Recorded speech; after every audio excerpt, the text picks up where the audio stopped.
Hello students, তোমাদের যে আজকে ইতিহাসের পরীক্ষা ছিল মাধ্যমিকের, তো সেটার মধ্যে কিছু যে প্রশ্নগুলো এমসিকিউ বিশেষ করে সেই প্রশ্নগুলো আমি সলভ করব এবং সেই সঙ্গে যে এসএকিউ প্রশ্নগুলো সেগুলোও সলভ করব এবং 2 নম্বরের যে প্রশ্নগুলো সেইগুলো আমার ডেসক্রিপটিভ লিঙ্ক এতে ইউটিউবের লিঙ্ক আমি দিয়ে দেবো। এবং সেই সঙ্গে আমার যে বড় প্রশ্ন এবং 4 নম্বরের যে প্রশ্ন এবং 8 নম্বরের প্রশ্ন যেগুলো ছিল সেগুলো প্রায় 90% কমন সাজেশান আমার দেয়া আছে, তোমরা ইউটিউবে দেখে নিতে পারো আমার ভিডিওতে। ঠিক আছে, তো চলো আমি এখন এমসিকিউ বিষয়গুলোকে নিয়ে আলোচনা করব। আচ্ছা, প্রথম যে প্রশ্নটা এসেছিল, হ্যালেডের রচিত a grammar of the Bengali language বইটি ছাপা হয়েছিল, এটা হচ্ছে হুগলি থেকে। মাসিক সন্দেশ পত্রিকা প্রথম প্রকাশিত হয়েছিল 1913 খ্রিস্টাব্দে। কৃষক প্রজা পার্টি গঠন করেছিলেন ফজলুল হক। স্বামী বিদ্যানন্দ বিহারে কৃষক আন্দোলন নেতৃত্ব দিয়েছিলেন, এটা হবে অসহযোগ আন্দোলন। তারপরে বাংলার শ্রমিক আন্দোলনের সঙ্গে যুক্ত ছিলেন লালা লাজপত রায়। আচ্ছা, কোল বিদ্রোহ দমনে কোম্পানির সেনাবাহিনীর নেতৃত্বে ছিলেন ক্যাপ্টেন উইলকিনসন। বাংলার নানা সাহেব নামে পরিচিত ছিলেন নড়াইলের জমিদার রামরতন রায় বা রামরতন মল্লিক।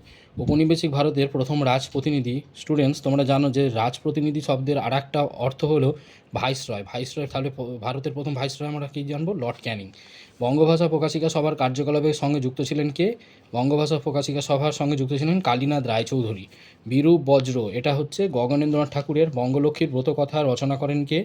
বঙ্গলক্ষ্মীর ব্রতকথা রচনা করছেন রামেন্দ্র সুন্দর ত্রিবেদী, যার মাধ্যমে সেই অরন্ধন দিবস পালন করা হয়েছিল বঙ্গভঙ্গ আন্দোলনের সময়। জয়শ্রী পত্রিকা হচ্ছে লীলার নাগ বা লীলা রায়।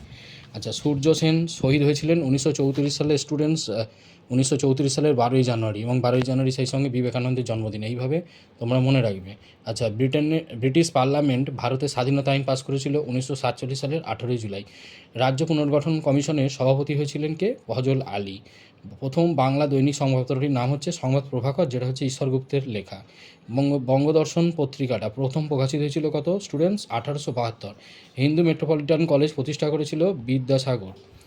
কলকাতা মেডিকেল কলেজ প্রতিষ্ঠার জন্য যে জমিদান করেছিল, এখানে স্টুডেন্টস আমি কলকাতা মেডিকেল কলেজ সম্পর্কে একটা বড় প্রশ্ন নিয়েও 4 নম্বরের আলোচনা করেছিলাম। তাহলে কলকাতা মেডিকেল কলেজ প্রতিষ্ঠার জন্য জমিদান করেছিলেন মতিলাল শীল। দ্য রিফর্মার পত্রিকার সম্পাদক ছিলেন প্রসন্ন কুমার ঠাকুর। তাহলে স্টুডেন্টস, এই হচ্ছে এমসিকিউর যে প্রশ্নগুলো সেগুলো আমি সলভ করলাম। এইবার চলো এসএকিউর যে প্রশ্নগুলো আছে সেগুলো আমি দেখে নেব। স্বামী সহজানন্দ ছিলেন বরদৌলি আন্দোলনের নেতা, এটা ঠিক বলেছে বন্ধুরা?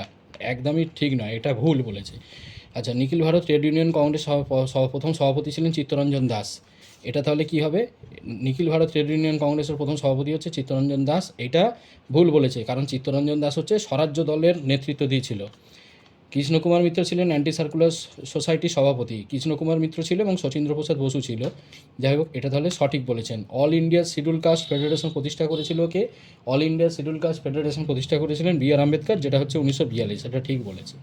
আচ্ছা, একটি স্থানীয় ইতিহাসের গ্রন্থের নাম কি বলবো বন্ধুরা? এখানে বলবো নদিয়ার কাহিনী। নদিয়ার কাহিনী, যেটা হচ্ছে কুমুদনাথ মল্লিক।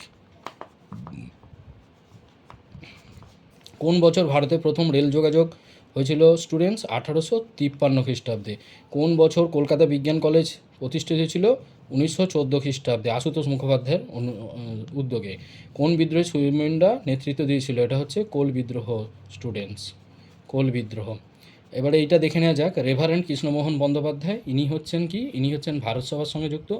বিদ্যাসাগর হচ্ছেন নারী শিক্ষার সঙ্গে। কল্পনা দত্ত বিপ্লবী কার্যকলাপ। আর পড়ে রইল মিনু মাসানি, ইনি হচ্ছেন কংগ্রেস সমাজতন্ত্রী দল।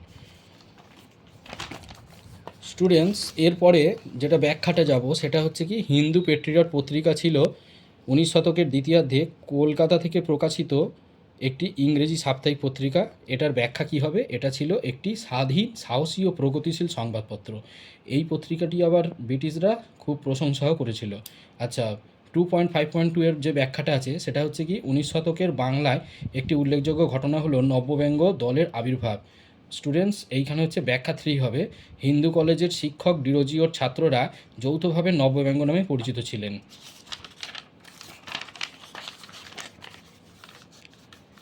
স্টুডেন্টস এরপরে যেটা হচ্ছে 19 শতকের প্রথমার্ধে বাংলার প্রকাশকগণ তাদের পুস্তক বিক্রয়ের জন্য ফেরিওয়ালাদের ওপর নির্ভরশীল ছিল। এইটা তিনেরটা হবে, কারণ ওই সময় ফেরিওয়ালাদের মাধ্যমে অধিক সংখ্যক মানুষের কাছে বই পৌঁছানো ছিল সহজলভ্য, সহজ এবং সুলভ। 2.5.4-এরটা দেখো বন্ধুরা, সেটা হচ্ছে কোনটা হবে না তিনেরটা হবে। কি হচ্ছে না 1949 খ্রিস্টাব্দে জানুয়ারি মাসে জুনাগড় রাজ্যটি ভারতীয় ইউনিয়নের অন্তর্ভুক্ত হয়েছিল। সেটা হচ্ছে কি জুনাগড় রাজ্যটির জনগণ গণভোটের মাধ্যমে ভারত ইউনিয়নের যোগদানের সিদ্ধান্ত গ্রহণ করে। তা স্টুডেন্টস 1 নম্বরের এমসিকিউ এবং এসএকিউ যে প্রশ্নগুলো ছিল সেইগুলো নিয়ে আমি আলোচনা করে দিলাম। এরপরে যে 2 নম্বরের প্রশ্নগুলো আছে আগামী দিনে কোনো একটা ভিডিও আপলোড করে দেবো 2 নম্বরের প্রশ্নগুলোর উত্তর, ঠিক আছে? তো আমার যে সাজেশানগুলো ছিল স্টুডেন্টস, সেই সাজেশানের মধ্যে কিন্তু 90% সাজেশান কিন্তু কমনই এসছে। যেমন হচ্ছে ধরো এই যেমন মুন্ডা বিদ্রোহের গুরুত্ব, এটা আমার প্রশ্নের সাজেশানে কমন ছিল। সোমপ্রকাশ পত্রিকা, এটাও কমন ছিল। ভাষার ভিত্তিতে রাজ্য পুনর্গঠনের প্রয়োজনীয়তা, এটার কারণ কি, এটাও একটা কমন ছিল। ইন্ডিয়ান অ্যাসোসিয়েশন মহেন্দ্রলাল সরকার, এটাও কমন ছিল। এবং সেই সঙ্গে 8 নম্বরের প্রশ্নে সবগুলোই কিন্তু এর মধ্যে এই সশস্ত্র বিপ্লবী আন্দোলনে নারীদের অবদান, এটাও কমন ছিল। এবং সন্ন্যাসী ফকির বিদ্রোহ, এটাও কমন ছিল।